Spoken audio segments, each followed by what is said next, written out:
حدیث شریف میں ہے کہ جب تک روح سینے اور گلے کے درمیان میں اٹکی نہیں،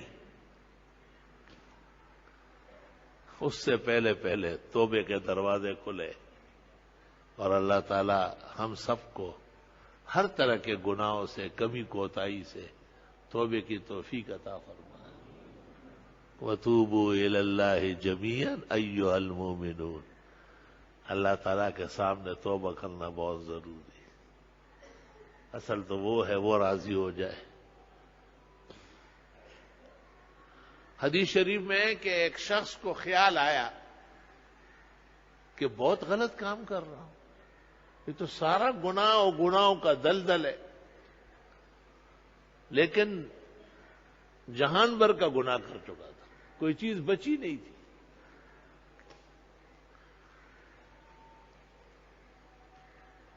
کہتے کہ 99 قتل کر چکا تھا۔ توبہ، اس زمانے کا دہشت گرد تھا، ایک ایک کے پیچھے 116 اور 110 قتل لگے ہوئے،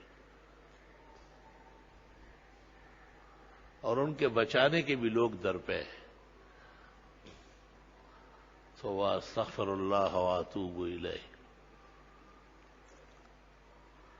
تو اس کو کہا گیا کہ فلاں جنگل میں یا پہاڑ میں کوئی اللہ والا ہے، اس سے ملاقات کر لو، شاید وہ کوئی ایسا دستور بتا دے، طریقہ بتا دے کہ آپ کے یہ جرائم اور گناہ معاف ہو جائے۔ وہ وہاں روانہ ہوا، پہنچ گیا اس کے پاس۔ اس نے گناہوں کی تفصیل معلوم کی۔ عیسائیوں کے یہاں بھی تفصیل ہے۔ پادری کو باقاعدہ ایک لڑکا شادی کے ایام میں سب کچھ بتاتا ہے، لڑکی بتاتی، یہ پتہ نہیں کون سے گناہ بے لذت میں یہ لگے ہوئے۔ اسلام میں ان باتوں کی کوئی ضرورت نہیں۔ اسلام میں گناہ سننا بھی گناہ ہے، بس منہ بند کرو، جو کچھ تم نے کیا اللہ کے علم میں ہے۔ آپ کا اپنا اعتراف کافی ہے۔ ان العبد اذا اذنب ذنبا ثم اعترف اقر على نفسه بالذنب عليه وتاب توبة تاب الله عليه۔ بخاری جلد ثانی صفحہ 701۔ حضرت عائشہ کو آپ نے ایک موقع پر کہا، بندہ جتنے بھی گناہ کر لے اور دل سے توبہ تائب ہونے لگے اور اقرار کرے کہ واقعی میں گناہ گار ہوں، اللہ اس کی توبہ قبول فرما دے۔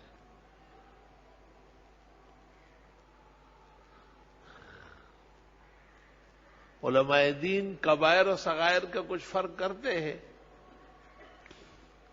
کہتے ہیں صغائر تو نیک اعمال سے ہی معاف ہو جائیں گے۔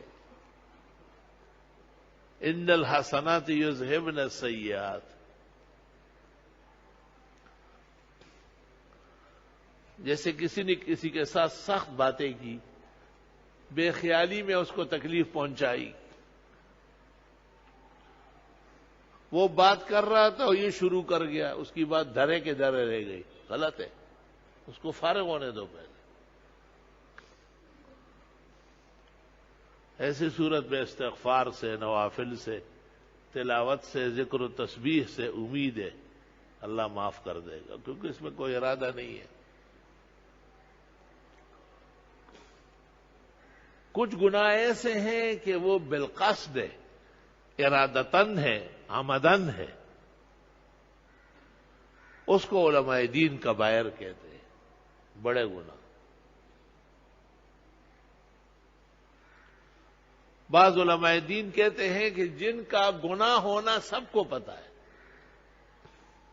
وہ کبیرہ ہے۔ داڑھی منہ دیکھائیں گے ہمیں معلوم نہیں ہے کہ گناہ ہے، کب معلوم ہوگا آپ کو؟ جب قبر میں منکر نکیر ڈنڈے سوٹے اٹھائے پھر معلوم ہوگا آپ کو، ویسے بھاگنے کی جگہ نہیں ہوگی۔ داڑھی کٹ بھی ہوتے ہیں نا، داڑھی رکھی ہوئی ہے لیکن درمیان سے کاٹی، جیسے ایک رکعت پڑھ کے سلام پھیرے، مسجد کے گیٹ پہ کھڑا رہے اور اب اپنے آپ کو مسجد میں نمازی سمجھے۔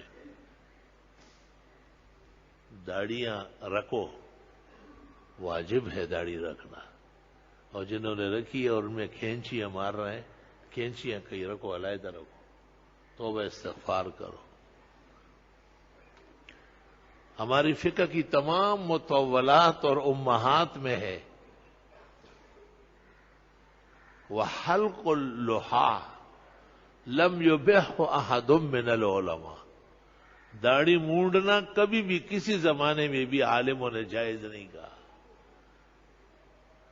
وَأَمَّا أَخْذُهَا مَا دُونَ الْقَبْضِ، اور وہ مٹھی سے کم کرنا،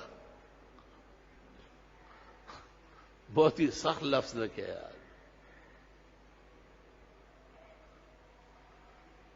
یہ دونوں باتیں ناپسندیدہ ہیں،